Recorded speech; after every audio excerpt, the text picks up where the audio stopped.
Healthy living, healthy working.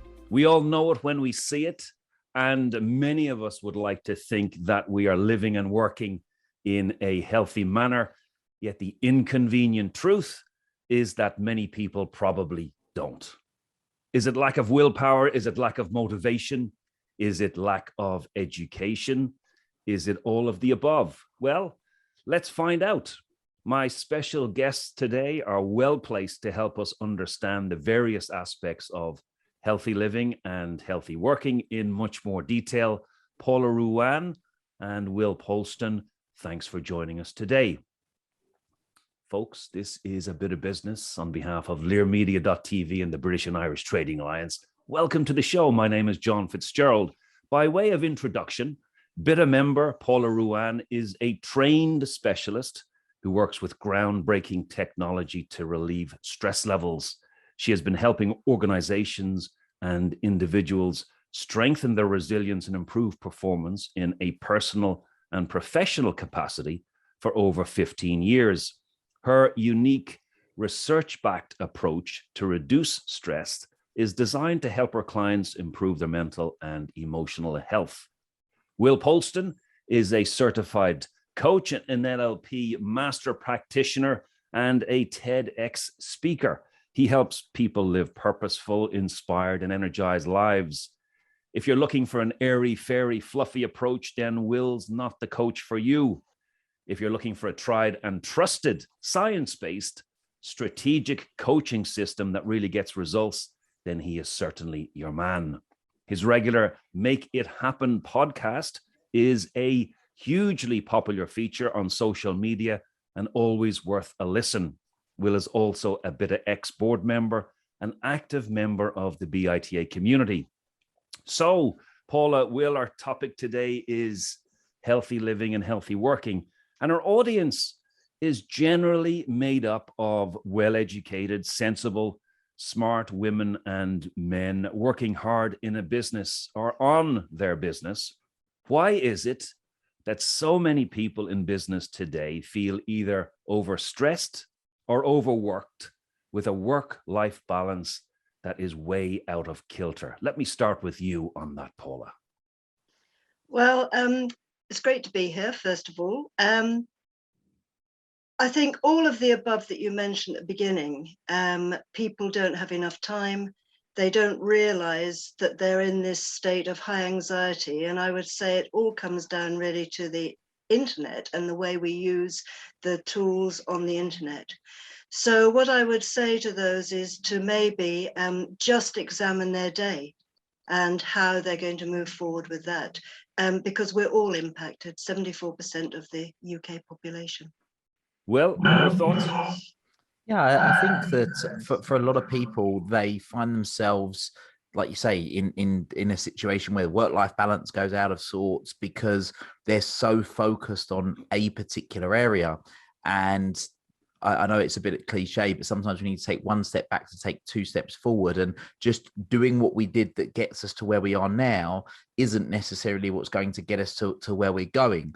And so just strategically looking at having different ways of doing things, particularly those that are maybe listening to this, that are part of BITA, that are in business. They've got themselves to a particular point by working very hard, but then we can look at realigning that by working smarter and redistributing time, because stress does have a massive impact on how we're operating. And I talk about the two different types of stress. You've got distress and eustress, but distress essentially is the point where we've got too much pressure, and that pressure can be alleviated a lot of the time by just working a little bit smarter upstream. I believe that quite often stress is a result, particularly in the workplace stress, is a result of when we've got things that need to be done that are urgent and important, but we can reduce that by just not making them urgent, by doing things a bit further upstream and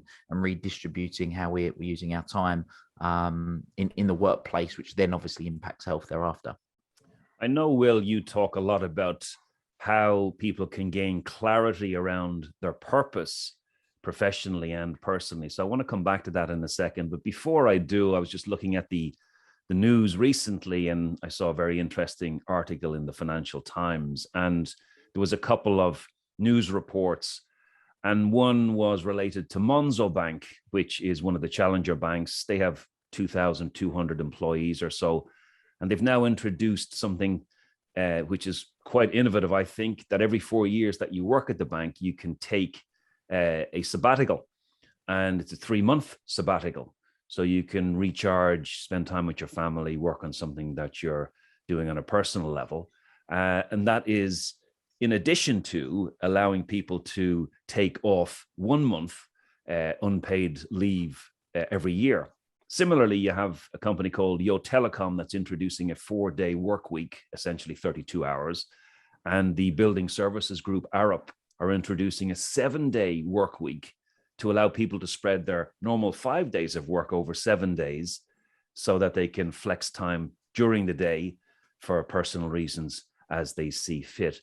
So Paula, is this a trend, something that is a fad, or is it a shift based on what we've learned over the last couple of years during the pandemic? I think, yes, it's based on learning, and certainly there's a shift. It could be a trend. It depends on how successful this is. But I think everyone's missing the point. And that is, if people are working extra hard to earn the time off, they're actually creating a new baseline for themselves. So it's a bit like a muscle. The more you exercise it, the bigger it grows. So if people are up against it, working really, really tough deadlines in order to achieve this time off at the end, I think you're building up problems. So my approach is to actually have the time to pace yourself during the day rather than go like hell for 4 years in order for that sabbatical, because very often people fall down with illness when they take a break. Teachers or the Christmas term, they work very hard, and then they knock off for the holiday, and the first thing happens, they go down with a bug, or people fly off on holiday because they've been working hard, and again, first 3 or 4 days they have some sort of flu type thing. So that is the body reacting to these prolonged periods of stress. So I think, yes, it's better than nothing. It's recognition, but it's not the answer. It's possibly the beginning of looking for good solutions. Will trend, fad, or a genuine occupational shift? I love Paula's answer to that, and I think that it's something that's so simple, but a lot of people are overseeing. I've got friends of mine that run businesses using a 4-hour work week now, 4-day week. Excuse me. That they do that currently.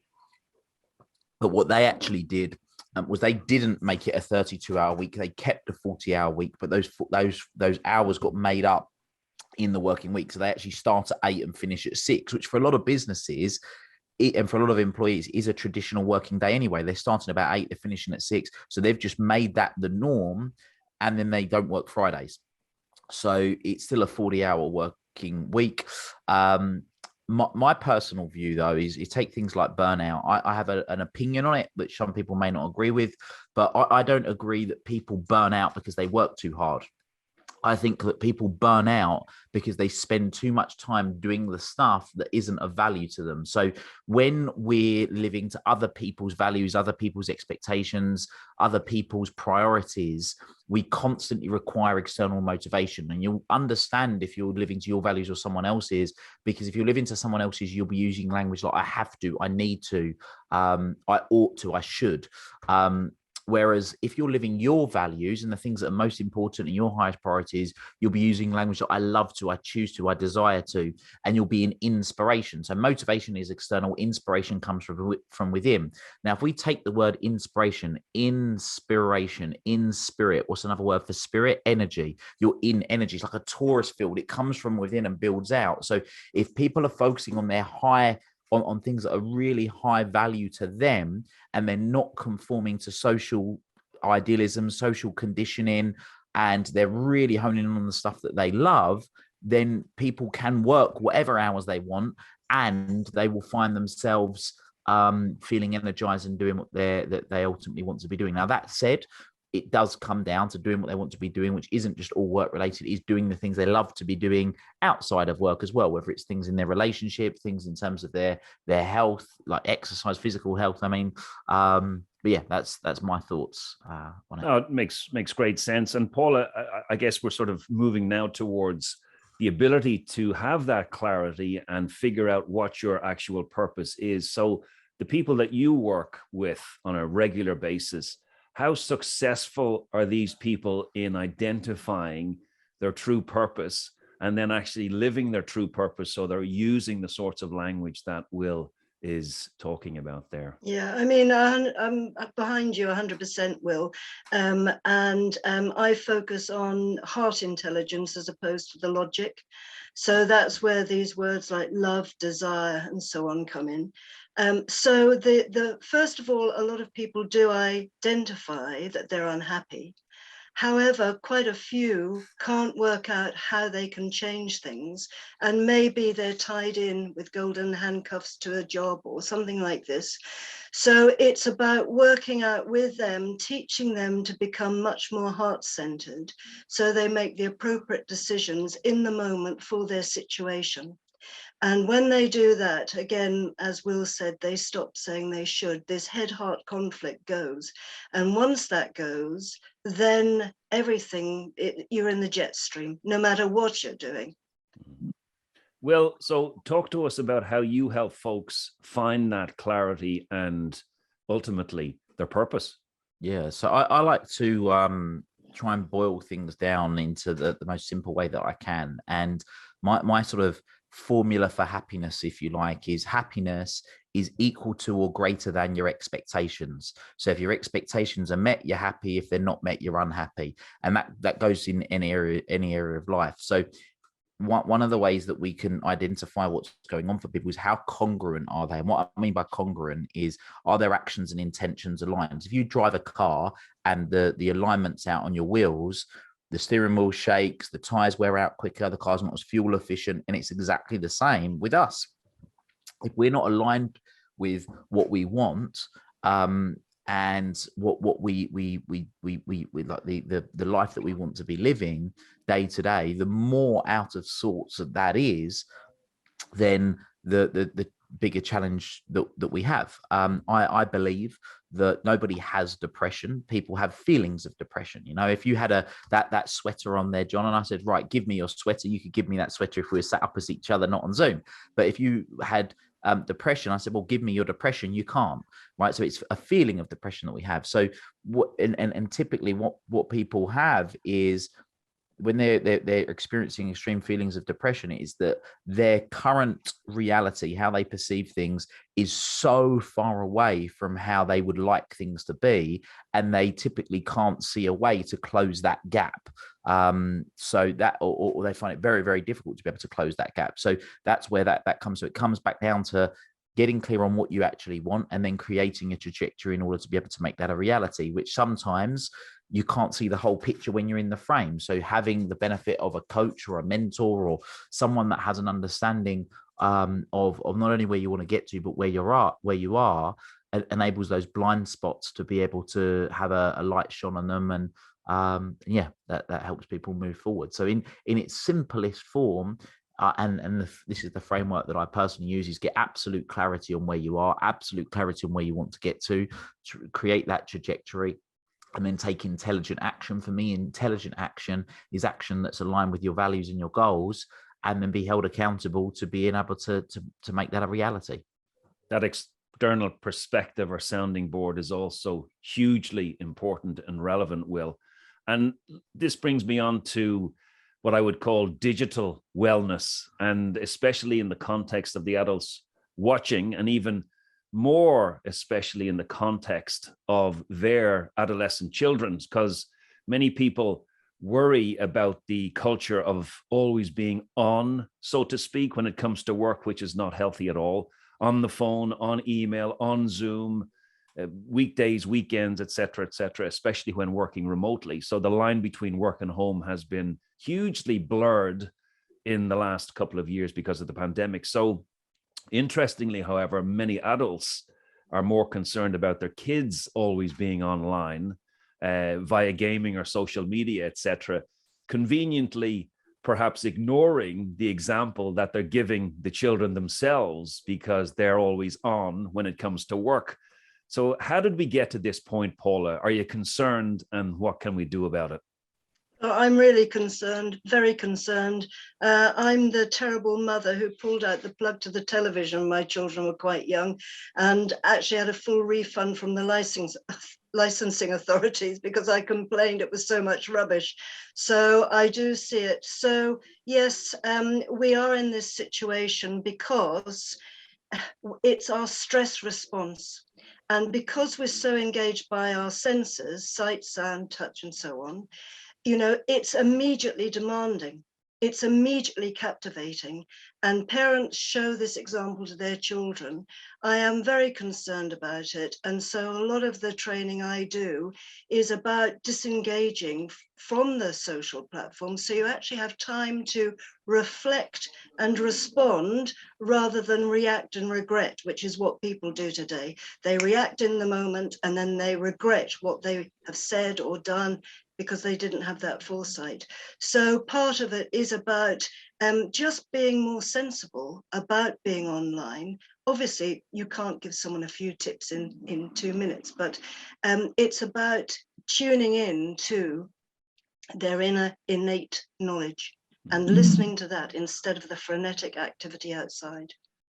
Will, your thoughts on this? Yeah, well, look, I definitely think that it comes down to using things mindfully. I know these days a lot of people talk about conscious parenting and really thinking about what we're doing. One of the best things that I've done, and I recommend it for a lot of my clients because it's something they just don't think of doing. It's so obvious that they forget they have the choice of, is turn off notifications, turn off email notifications, turn off, like, it drives. I don't have my phone on loud. It lives on silent continuously. It does vibrate, but that's fine. But I won't have any notifications on for social media or anything like that. So it's my choice to go into it, which means that I'm proactive in using these tools rather than being reactive. There was a study done, if I remember correctly, from the University of California, that said every time we get distracted, it can take up to 17 minutes for our brain to re-engage again. You imagine how many notifications, pings of this person on Facebook or this person on LinkedIn or this person on Twitter has commented or liked or done whatever, and that's constantly going off, plus then emails coming through, plus then text messages. It's an awash. So I think it's coming back to using that and people utilizing the tools they have got. One of the things that I really love doing, is one of the best things that I've done, is I use an iPhone. There are other brands available, obviously, but they've got I think it's called a screen time restriction. So I've got all of my social media apps ticked and I'm allowed 1 hour a day. So when that ticks over, it's like 1 hour a day is gone, then yeah, I can override it, but it just puts up enough friction for me to think twice and go, maybe I should put this down now. So that's something that people can use, and it's using these tools, because ultimately, as I'm sure many people have seen that have watched, I think it's called The Social Dilemma. It's a documentary on Netflix. These apps are designed to give people rewards, give them dopamine hits from utilizing that, because ultimately they're big marketing machines. That's really what they are, big media companies, they're marketing machines. So yeah, it's utilizing those tools. But if I could give anybody one piece of advice, is turn off notifications and be mindful of how we're using these apps for ourselves and for children. That's a very sensible suggestion, Will. Thank you. And I guess this brings us nicely to mental health, and regularly in the news right now, especially post-pandemic, because all of a sudden people working from home, not having that social interaction with people in the office, a big change for a lot of people. Suits some people, doesn't suit other people. So major change. And there's lots of trends now in mental health and healthy living. Just to mention a couple. Artificial intelligence for therapy and mental health diagnoses, telemedicine, so remote therapy from your doctor or from your GP, so engaging like this on a Zoom call or on a platform to talk to your GP. Virtual reality therapy for pain relief, that's coming, and apparently it's quite effective. Tracking stress levels using tech, and I know you can talk about this, Paula. Smartwatches, they're here now, blood pressure, pulse rate, etc. Even things like mindful drinking, where people are actually starting to question their behavior in relation to alcohol. Paula, what are your thoughts on all of those, and what exciting other things can we expect to see in the next 12, 24 months? Well, I don't know what's ahead, but one of the things I would say about all these amazing gadgets and gizmos is turn them off and rely on yourself more. I mean, I think this is the point, isn't it? We're becoming so reliant on external influences to support us. Go back to building in time to go outside, get back with nature, see people. We are herd animals, and part of our feelings of isolation and so on, and mental health issues, because we're communicating, but we're not really listening or saying what we need to say. So, again, as Will said about being mindful, use what you want to with purpose, but then rely on yourself, go back to what we were designed to do, which is walking, enjoying the weather, listening to the birds. It sounds so pathetic and banal, but this is the stuff of life. This is how we got to this century, and we're turning our back on it now in a way. And I think this is the result. All very sensible, Paula. Thank you. So I'm conscious of our time, both Will and Paula, and our audience is potentially very broad for this show. Obviously, the UK and Ireland, the BITA community, and further afield across the globe. So I want to ask you both, Will, your top 3 tips for healthy living and working in 2022. Wow. Okay, just 3. Where do I start? So I'm going to go quite broad.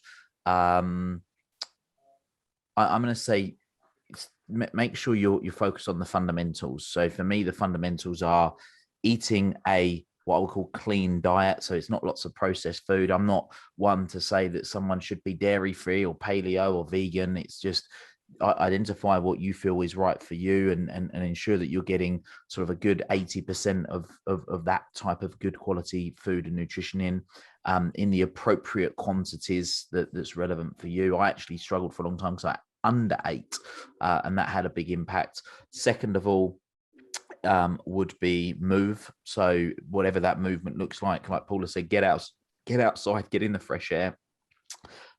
3 would be get great quality sleep, and ensure you get an appropriate amount of sleep, because again, with these gadgets that are now stuck to the bedside and blue light and all that stuff, that can definitely impact us. So make sure you get an appropriate sleep.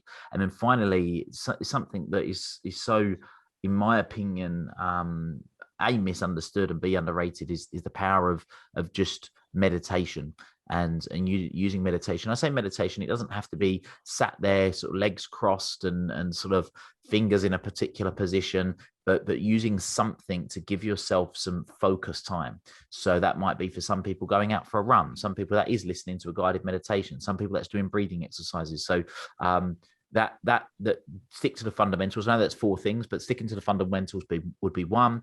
2 would be ensure that you are taking action towards a desired outcome of life that you want. You're moving closer to that rather than moving away from that.